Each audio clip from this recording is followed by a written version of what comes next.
식품 공장에서 품질 관리는 굉장히 중요한 업무입니다. 어찌 보면 당연한 얘기죠. 우리가 당장 가공식품을 고를 때 기대하는 게 언제나 변함없는 맛이니까요. 그래서 식품 공장은 동일한 품질을 유지하기 위해 많은 노력을 기울입니다. 온도 조건이나 기기 세팅 값을 일정하게 맞추기도 하고요. 원료 구매 같은 경우도 굉장히 까다롭게 선별하죠. 제가 예전에 만두 공장을 갔었는데 고기 원료를 넣을 때 비계와 살코기를 따로따로 굳이 구매해서 배합을 하더라고요. 왜냐고 물어보니까 배합비를 맞추기 위해서라는 거예요. 이렇게 하더라도 규격에 벗어나는 경우가 생기고 그런 경우에는 어쩔 수 없이 폐기 처리를 합니다. 이건 회사에는 꽤나 큰 손실이죠. 하지만 아주 가끔 이런 불량이 공장과 회사의 운명을 바꾸고 수조 원대의 시장을 창조하기도 합니다. 폐기로 직행했어야 할 망한 음식들이 어떻게 전 세계인의 소울푸드가 됐는지, 오늘의 알쓸식잡은 히트작이 된 실수들에 대해서 다뤄봅니다.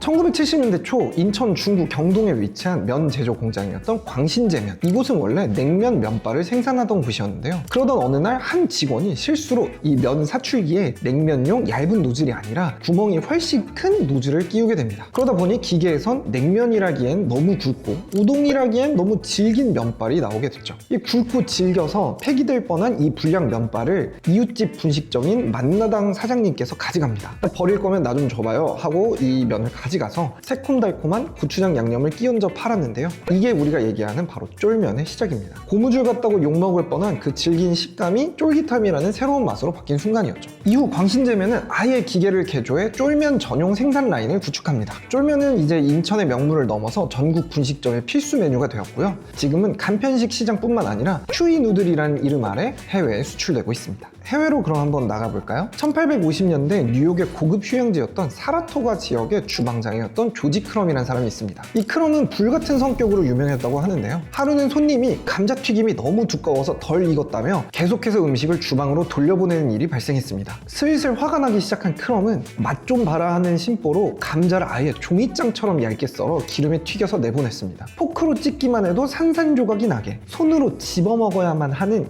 그 당시로는 품격 없는 음식을 내놓은 거죠. 하지만 예상외로 손님의 반응은 정반대였습니다. 바삭하고 짭짤한 식감에 굉장히 좋은 반응이 나왔던 거죠. 이게 바로 현대 감자칩의 시초가 되었습니다. 이후 크럼은 자신의 식당에 에피타이저로 이 칩을 냈는데요. 처음에는 사라토가 지역에서 팔려서 사라토가 칩이라고 불렸다고 합니다. 감자칩으로 이름을 바꾼 현재는 전 세계 매출 약 40조 원의 거대한 시장이 됐죠. 그럼 원조였던 사라토가 칩은 어떻게 되었을까요? 펩시코에서 출시한 레이즈 같은 매출까지는 아니어도 여전히 지역과 아마존 그리고 프리미엄 마켓에서 잘 판매되고 있는 상품이랍니다. 팝시클이라는 게 우리가 먹는 빙과류를 얘기하거든요. 이런 빙과류는 어떻게 발명되었을까요? 1900년대 초반에는 물에 타먹는 탄산음료 분말 제품이 있었는데요. 당시 11살이던 프랭크 에퍼슨이라는 소녀는 겨울에 이 가루를 물에 타서 나무 막대로 젓다가 그대로 마당에 두고 집으로 들어갔습니다. 다음날 아침에 프랭크가 마당에 나와보니까 막대와 같이 꽝꽝 얼어붙은 음료수를 발견하게 된 거죠. 이게 우리가 생각하는 빙과류의 시작이 되었습니다. 물론 그렇다고 해서 바로 사업화가 된 건 아니고요. 프랭크는 한동안 이걸 지인들한테나 가끔씩 만들어주면서 지냈다고 해요. 그러다가 1923년에 자손무도회에서 대접할 디저트를 고민하던 중에 이 제품을 본격적으로 만들게 됩니다. 그리고 무도회에서 굉장히 선풍적인 반응을 확인한 프랭크는 1924년도에 특허를 내고 조 로 컴퍼니와 손잡고 대량 생산을 시작하게 되죠. 물론 당시에도 아이스크림이 없었던 건 아니지만 주로 유제품 기반의 소프트 아이스크림이나 젤라또 같은 고급 간식 위주였습니다. 하지만 팝시클은 훨씬 더 저렴하고 간편하게 즐길 수 있는 아이스크림이었죠. 이는 새로운 아이스크림 시장을 열면서 공전의 히트를 기록합니다. 특히나 이 시기가 미국이 제일 가난했던 경제 대공황 시절이었거든요. 당시 시급이 40센트 정도였는데 일반 아이스크림은 15센트에서 25센트 정도였습니다. 하지만 팝시클은 5센트여서 가격적으로 엄청난 메리트가 있었던 셈이죠. 빙과류의 폼을 연 팝시클은 현재는 글로벌 기업 유니레버 산하에서 매년 20억 개씩 판매되고 있습니다. 무설탕이나 유기농처럼 현대적인 모습으로 제품을 계속해서 내며 여전히 사랑받는 미국인의 간식으로 남아있어요. 실수가 실패로 직결되는 취급을 받는 요즘에 더 의미 있는 얘기라고 생각합니다. 이런 세상 속에서 여러분에게 조금이나마 따뜻한 위로가 되었으면 좋겠습니다. 여러분의 일상 속 작은 실수도